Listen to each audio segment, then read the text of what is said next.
Hi, welcome to another episode of Swarajya Direct Line. It was Delhi in the February end. It is Bengaluru today. In the middle of a pandemic, while we've just crossed 2 million cases, somehow some people had the audacity to vandalize a police station last night in Bengaluru. They burned down the house of a Congress MLA, and then a riot was conducted where a lot of property was damaged, vandalized. 3 people were also killed, and more than 3 dozen cops injured.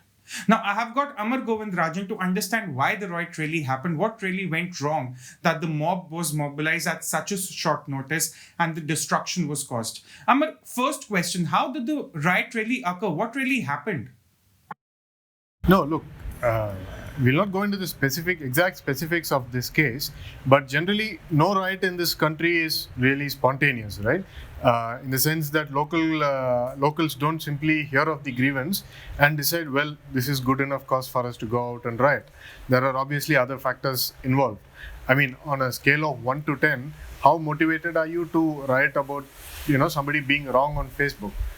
Left to themselves, not so much, but what happens is there are 3 factors here. One is the factor of conviction itself, the communal element itself, in which your base reason, which is the alleged communal insult, is your base reason, obviously. And then there are other things. The most important thing being the local community leader or the religious leader, or in this case, one particular religious organization, quasi-religious, quasi-political organization, has already been named.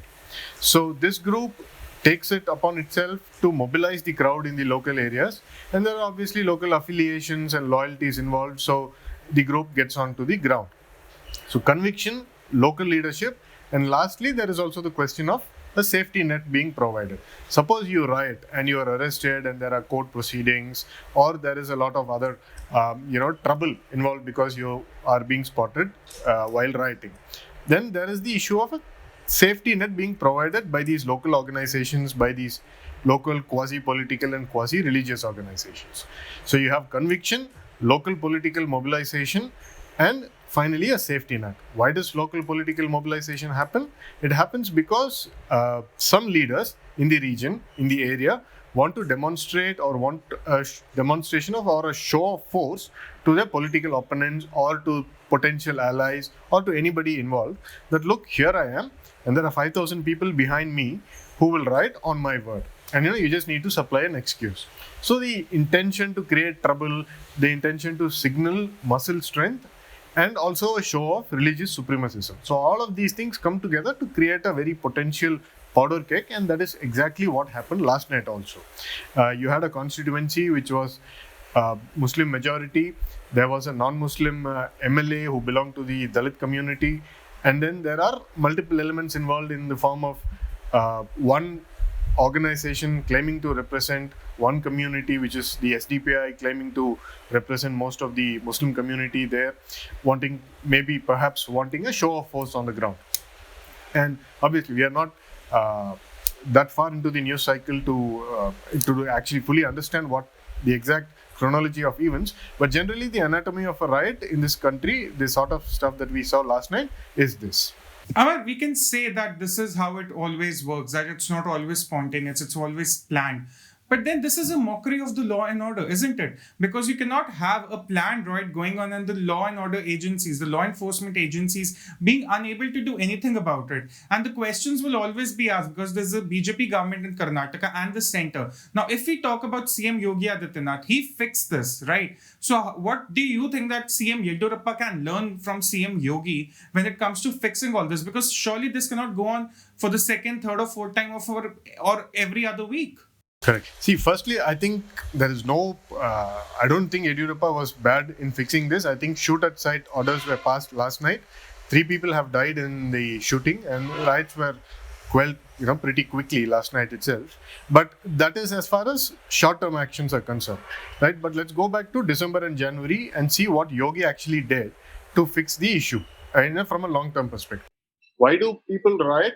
Because there is no disincentive to stop rioting. Your local community comes in support, your local political leadership comes in support, there is a financial safety net being provided to your family.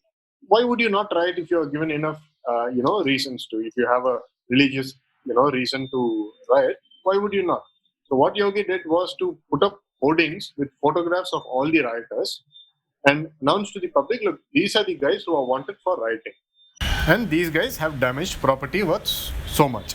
Now, what the Yogi government then did was to issue notices and attach properties of these rioters and said, look, boss, you've burnt a bus, you obviously run a small shop, I'm going to take over your shop, sell it, and reclaim the cost of the burnt bus. Obviously, this can be copied, tried in other places also.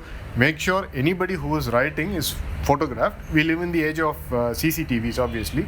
You can get CCTV footage from almost any street in this country today. I mean, not in this country, but at least in all the major cities. Now, you can go ahead, put up hoardings, make sure these guys are called out, shamed, their properties are attached, and brought to book. What that will do is it will create a disincentive for people to stop rioting. There is obviously a safety net being provided by these quasi-religious and quasi-political organizations. Now, if you can hurt people who want to riot and show the intent to do so, that this safety net is not going to be enough to to help you run your family or to take care of your future, and that the state will punish you even further, to the point that your future economic situation is going to be horrible. That is the only way today you can sort of have a check and sort of demonstrate state power to crush people who want to riot, right? We live in the age of CCTV. CCTV is the best and most apt weapon to use against rioters, and we should not hesitate in using it at all. Right. Amar, that's actually one way to go about it. We really hope that the CM and the law enforcement agencies in Bangalore follow the Yogi Adityanath model, because people can no longer have a license to riot for whatever reasons. There is a system in place, there's a judicial system in place, and people can take up their grievances against that. Thank you, Amar, for those wonderful insights, and thank you for watching.